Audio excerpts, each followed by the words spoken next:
રાજકોટ રેન્જના પોલીસ મહાનિરીક્ષક શ્રી અશોક કુમાર સાહેબ તેમજ રાજકોટ ગ્રામ્ય જિલ્લા પોલીસ અધિક્ષક શ્રી વિજયસિંહ ગુર્જર સાહેબ નાઓએ રાજકોટ ગ્રામ્ય જિલ્લામાં પ્રોહિબિશન જુગારની પ્રવૃત્તિ સદંતર નાબૂદ થાય તે અનુસંધાને કાર્યવાહી કરવા સૂચન કરેલો, જે અનુસંધાને રાજકોટ ગ્રામ્ય એલસીબી જસદણ ડિવિઝન વિસ્તારના પીછા પોલીસ સ્ટેશનની હદમાં પેટ્રોલિંગ હતી. તે દરમિયાન માહિતી મળી કે જીતેશભાઈ સોલંકી નામનો વ્યક્તિ અમરાપુર ગામે રણજીતભાઈ વાસાણીની વાડીમાં ગેરકાયદેસર રીતે પોતાના આર્થિક ફાયદા સારું વિદેશી દારૂની ફ્લેવર અને સ્પિરિટને મિક્સ કરી અને મોંઘા ભાવની વિદેશી દારૂની બોટલોમાં દારૂ ભરી અને વિદેશી દારૂના બ્રાન્ડ લેબલ લગાડી અને વેચાણ કરે છે. જે અનુસંધાને સદરુ જગ્યાએ રેડ કરતા જીતેશભાઈ સોલંકી અને તેની સાથે 3 મજૂરો મળી આવેલા અને ત્યાંથી કુલ આવી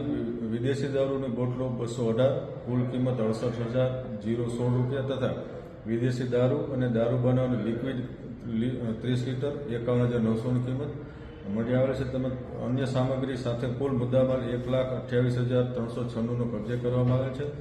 જે રેડ દરમિયાન જીતેશભાઈ વીરાભાઈ સોલંકી, પ્રદીપભાઈ કાળુભાઈ સાગઠિયા તેમજ કાયદાના સંઘર્ષમાં આવેલ બાળકિશોર મળી આવે છે. તેમજ સદરુ વાડીના માલિક રણજીતભાઈ નાથાભાઈ વાસાણી રહે અમરાપુર હાલ અટક કરવા પર બાકી છે.